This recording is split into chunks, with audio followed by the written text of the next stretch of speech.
Tim Siber Reskrimsus Polda Metro Jaya menggerebek sebuah ruko di kawasan Pantai Indah Kapuk, Penjaringan, Jakarta Utara yang dijadikan kantor pinjaman ilegal sebuah perusahaan pinjaman online pada Rabu sore. 98 karyawan dan seorang manajer ditangkap petugas dalam penggerebekan ini.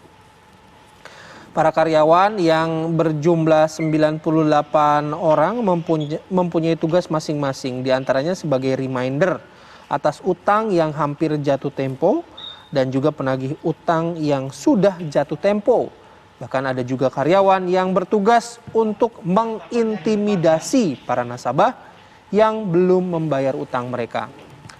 Dari hasil pemeriksaan sementara diketahui kantor pinjol yang mengoperasikan 14 aplikasi ini baru beroperasi sejak Desember 2021 lalu dan mempekerjakan karyawan yang baru lulus sekolah, yang beberapa diantaranya masih berada di bawah umur. Petugas kemudian membawa seluruh karyawan ke kantor polisi untuk kepentingan penyelidikan lebih lanjut.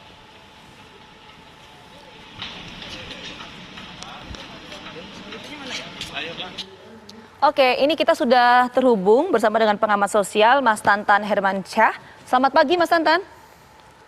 Selamat pagi, Assalamualaikum Mbak Pita. Waalaikumsalam warahmatullahi wabarakatuh. Mas Tantan, sebelum kita berbincang kita simak dulu ya pernyataan dari Kabid Humas Polda Metro Jaya berikut ini. Oke Mbak. Hari ini kami mengamankan satu orang manajer yang bertanggung jawab di sini dan 98 karyawan. Kemudian mereka ini semua mengoperasionalkan sebanyak 14 aplikasi pinjaman online ilegal. Ini tugaslah mereka, ya, di mana dalam mengingatkan tersebut dengan tempo-tempo waktu yang saya sampaikan tadi, ini tentunya disertai juga dengan tindakan-tindakan yang melanggar hukum. Di antaranya adalah pengancaman, kemudian mengupload, ya, hal-hal yang bisa menurunkan harkat martabat derajat daripada peminjam. Kegiatan pinjol yang kita lakukan pengamanan pada hari ini dinyatakan ilegal karena tidak ada izin daripada OJK. Kemudian kegiatan pinjol ini juga tentu melanggar daripada ketentuan hukum. Pertama adalah Undang-Undang ITE, kedua adalah Undang-Undang terkait dengan perlindungan konsumen. Oke Mas Tantan, ini kalau kita bicara soal pinjol ilegal ini ya analoginya sama kayak kisah percintaan lah, mati satu tumbuh seribu. Itu kenapa sih kok bisa ada istilah kayak gitu? Menggambarkannya bagaimana sih Mas Tantan? Betul, wah, itu analognya menurut saya terlalu ekstrim itu ya. Oh terlalu ekstrim ya? Gimana kalau menurut Mas Tantan? Karena kalau menurut saya ada gula ada semut. Ya, kenapa ada gula ada semut? Karena para peminjam ini memang tersedia banyak itu di sana. Tinggal para investor pinjol ini memiliki metode dan cara untuk meraih mereka. Itu saja kan, mempertemukan antara saya punya duit dengan mereka yang lagi butuh duit, itu saja metodenya. Nah kebetulan hari ini dunia kita kan sedang ada pada situasi yang disebut revolusi industri itu. Yang salah satunya adalah internet atau katakanlah dunia virtual itu udah seperti database ya. Database bagi banyak orang mengupload kegiatan dirinya, termasuk data pribadi mungkin juga beberapa ya. orang menaruh, oh saya lagi butuh duit, kan begitu sekarang. Di status sosial itu, di status media sosial orang bisa ketahuan apa dia butuh pacar, apa dia butuh suami, apa dia butuh ruang. Bahkan data Dan pribadi kadang-kadang juga ya Mas ya. Beberapa kali Ya. kan juga di media sosial sempat ada kayak misalnya mengupload data pribadi, bahkan ada KTP yang diupload dan lain sebagainya. Itu pemicu juga ya? Betul, dan itu gampang sekali. Jadi aplikasi-aplikasi terbaru kan bisa men-tracking, misalnya saya masukin aja media sosial X gitu, dan nanti bisa disisir tuh yang ada nomor handphonenya, yang ada nomor WA-nya, itu ada, itu muncul. Yeah. Jadi gampang sekali memang. Jadi sekarang semuanya sudah seperti itu, seperti buku digital yang di dalamnya ada database. Kalau dulu kan kita nyari nomor telepon itu kan ke Yellow Pages ya, dibuka satu-satu gitu. Kalau sekarang kan udah tinggal nongkrong saja. Ya, Mas. Gaji orang dengan gaji upah UMR nanti tinggal ditekan dan lain-lain. Ya. Beres deh semua. Ini kan persoalan mempertemukan orang yang punya duit pengen dapat untung dengan di luar sana ada orang yang lagi butuh duit pengen dapat duit. Nah kalau metodenya ketemu kelar itu barang. Jadi semua. Oke. Nah, Mas tadi kan menganalogikannya gini, ada gula, ada semut. Ya, bahasa gampangnya ada supply, ada demand begitu kan di situ. Betul. Nah, permasalahannya kan begini, soal pinjol ini kan udah banyak kesaksian korban. Kemudian Betul. pemerintah sudah menyebutkan ini ilegal. Pemberitaan juga sepertinya sudah masif gitu. Tapi kok masih ada ya orang-orang yang terjerat begitu, tertipu begitu untuk menggunakan jasa si aplikasi pinjol ilegal ini?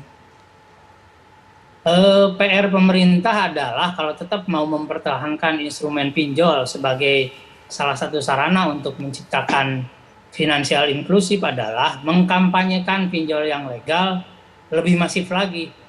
Kan gini, kalau Mas Bayu mau ke bank, kalau Mas mau ke bank sebutkan 3 bank yang ada di kepala Mas Bayu, kan langsung kesebut A, B, C. Ya. Tapi kalau Mas Bayu tanya masyarakat, coba Pak sebutkan 3 fintech yang Bapak tahu, belum tentu tuh. Artinya apa? Memang pinjol ini, kalaupun misalnya finansial teknologi ini mau tetap jadi instrumen yang dilegalkan OJK, ayo dong OJK keluarin dana untuk membuat kampanye lebih masif lagi, sehingga mereka tidak terjebak pada pinjol yang ilegal. Sejauh yang kita bahas ya di sini, kan yang suka bermasalah itu yang ilegal semua ini. Tapi itu tadi seperti Mbak Vita bilang, mati 1 tumbuh 1000. Berarti memang tingkat edukasi dan tingkat pengetahuan masyarakat terhadap pinjaman fintech ini yang legal itu masih rendah, dan itu PR. Maka gap, kan selalu bicara gap ya, begitu ada gap antara pengetahuan dan realitas, itulah yang kemudian ditangkap oleh para pihak untuk mendapatkan keuntungan. Itu masalahnya. Termasuk, jadi edukasi yang harus ya itu edukasi pada konsumen, tapi termasuk juga pada karyawannya. Kalau yang kemarin peristiwa di Penjaringan ini yang terbaru ini kan, ada beberapa mahasiswa mungkin yang baru lulus gitu, beberapa diantaranya diidentifikasi mereka masih di bawah umur gitu. Karena kalau saya sih membayangkannya ketika saya baru lulus ya saya diterima kerja, ya udah saya akan ikut aja, entah itu ilegal, entah itu legal gitu kan. Nah, ini kalau dari lihat dari sisi ini seperti apa Mas Tantan? Nah, ini juga persoalan sekarang kan sebetulnya ada juga instrumen yang disiapkan oleh beberapa pihak kalau kita mau melamar pekerjaan secara online. Tetapi itu berapa banyak juga sih gitu. Maka kemudian edukasi kepada para fresh graduate yang baru lulus itu pun memang penting. Karena lagi-lagi bagi mereka kan tantangannya besar. Di sisi lain mereka butuh pekerjaan, apalagi sekarang lagi situasi seperti ini agak susah juga. Di tempat lain banyak di PHK. Maka tawaran-tawaran menggiurkan, apalagi kan dari salah satu kesaksian yang ditangkap itu, saya digaji di atas UMR, belum termasuk bonus dan lain-lain. Saya kira ini karena masih di awal-awal ya. Oke, Mas Tantan, tapi begini, saya ingin mendalami tadi. Kalau kita bicara soal pinjol ilegal kan tentu bicaranya harus dari hulu ke hilir, tidak hanya dari perspektif masyarakat dan juga pekerjanya kan. Tapi kalau saya sempat ke lapangan, Mas Tantan, saya sempat ketika liputan wawancara dengan salah satu korban, ini mengatakan Mas Tantan bahwa sebetulnya ini ada juga sebuah kasus. Misalnya ada orang terjerat pinjol ilegal, tapi mereka itu sebelumnya tidak pernah mendaftarkan diri. Jadi tiba-tiba dikirimkan, ditransferkan dengan jumlah yang cukup banyak, kemudian disuruh mengembalikan uang itu. Nah, artinya ini bagaimana kemudian pinjol ilegal ini bisa menyasar orang-orang tertentu, begitu loh Mas, mengenai data dan lain sebagainya. Ini kita bicara hulunya ya. Betul. Nah, kalau ini berarti memang negara harus benar-benar hadir dalam mengamankan database. Beberapa waktu yang lalu kan kita debat juga tuh keras ya tentang undang-undang kerahasiaan negara, terutama mengenai database masyarakat. Saya kira ini ranahnya udah kriminal, Mbak. Cuma lagi-lagi kan di level masyarakat, begitu dapat uang segitu, tidak langsung aware bahwa ini uang dari mana. Saya nggak merasa mengajukan dan lain-lain gitu ya. Meskipun itu instrumennya bisa jadi ada proses verifikasi, tetapi kalau orang udah ditransfer 10 juta gitu ya, dianggap duit ketemu, wah itu bisa langsung. Jadi memang permasalahannya sepakat dengan tadi bahwa ini kompleks dari hulu sampai hilir. Maka kemudian pilihan ekstrimnya kan pinjol stop dulu deh, di moratorium, jangan ada lagi mau yang legal atau yang ilegal. Dan kemudian masyarakat ditingkatkan pengetahuan tentang pinjol ini sehingga mereka tidak akan terjebak pada model pinjol. Meskipun yang offline banyak juga yang modern rentenir ya, itu juga persoalan lain.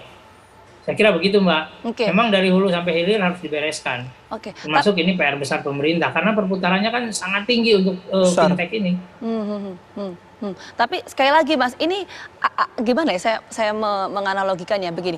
Kalau satu sisi kita mengatakan bahwa negara harus hadir untuk melindungi database, tapi di sisi lain tadi Mas Tantan kan sempat mengatakan bahwa di media sosial tuh banyak sekali sekarang orang upload mengenai data pribadi, misalnya KTP dan lain sebagainya, seolah kita secara sukarela dalam tanda kutip untuk menyodorkan data-data Benar. itu. Nah, ini Benar apa sekali. tidak kontradiktif kalau menurut Mas Tantan?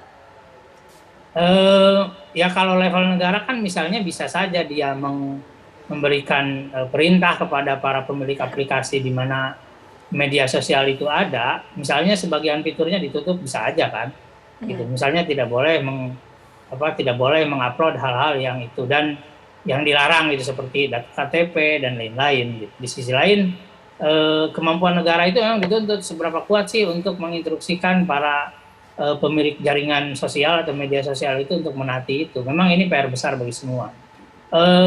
Pengetahuan masyarakat tentang mengupload data-data penting juga memang harus ditingkatkan sedemikian rupa. Apalagi di era sekarang ya, data-data itu rentan dan rawan sekali dimanfaatkan oleh pihak-pihak lain untuk menambang keuntungan, meskipun dengan cara-cara yang sangat kriminal saya kira. Dua hal yang memang berat ini memang PR-nya. Oke, baik. Mas Tantan, nanti kita ngobrol lagi ya, Mas Tantan. Kami jeda Oke. terlebih dahulu. Apa kabar Indonesia Pagi akan kembali sesaat lagi.